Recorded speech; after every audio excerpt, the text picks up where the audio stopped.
Hi, my name is Brianna Nicole, and today I want to talk to you about the generational wealth of forgiveness. Forgiveness is a generational wealth that we inherited when Jesus died upon the cross.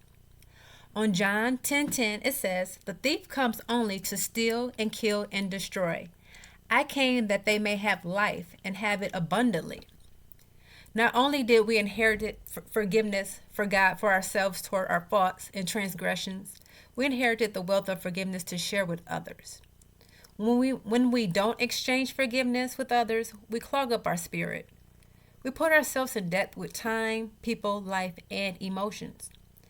Every time we hold grudges, animosity, and not being forgiving, we add linking chains to our lives.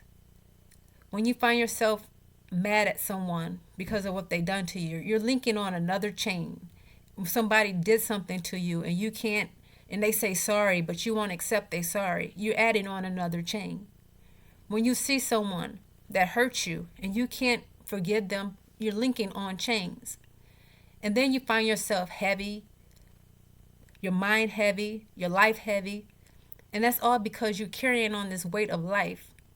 But when you allow yourself to let it go and give it to God, it releases you and at least releases the burden off of your life. Some of you are mad at people from things that happened when you were kids. And when you see that person or see those people, it does something to you. It does something to your spirit. And it changes your mood. It changes your day. It changes your whole atmosphere. And that's allowing people to control you, control your purpose, control everything about your day. Sometimes you have to give forgiveness. Sometimes you have to give a forgiveness loan, meaning you may not be really ready to completely be over something, but you have to be connected with someone in a moment in time for a reason.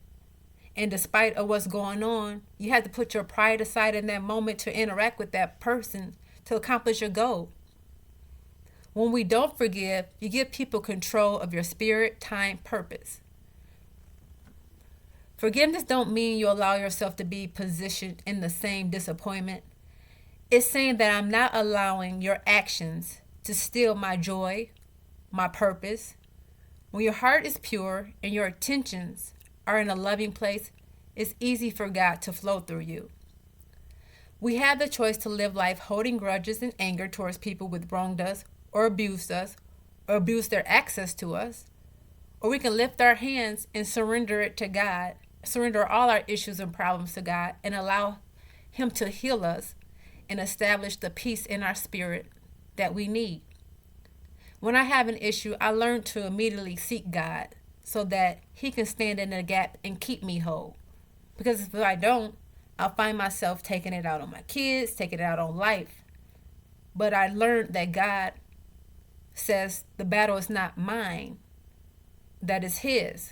So any battle that we face, when we give it up to the Lord, we can stand still in the midst of the situation and allow Him to fix it, allow Him to heal, allow Him to bring forth the necessary changes so that we can live life prosperously.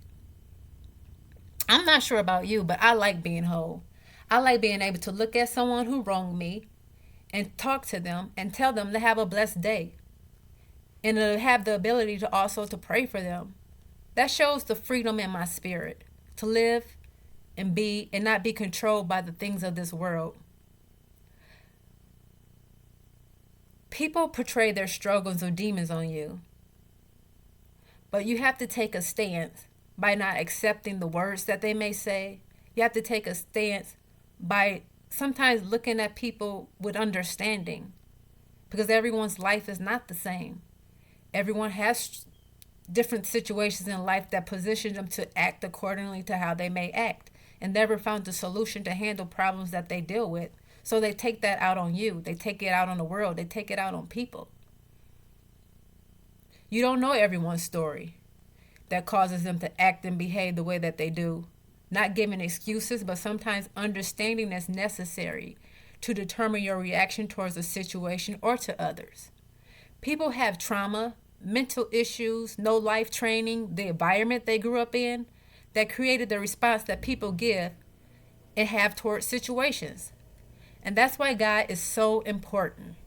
and necessary in our lives because He knows us all better than we know ourselves.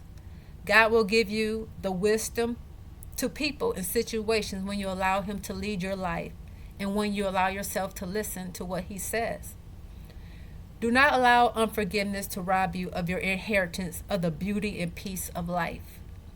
God knows that we won't be perfect, but He does hold a perfect will for our lives that He wants us to align to so that we can do our part to build God's kingdom.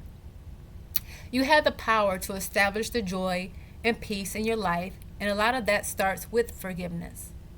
Allowing people to emotionally defeat you with their struggles, pain, and lack of humanity. We are living in a time where wickedness is running rapid. We can be defeated by it by being hateful, or we can conquer it all with love. Love conquers all. And when you forgive, you prosper in your soul.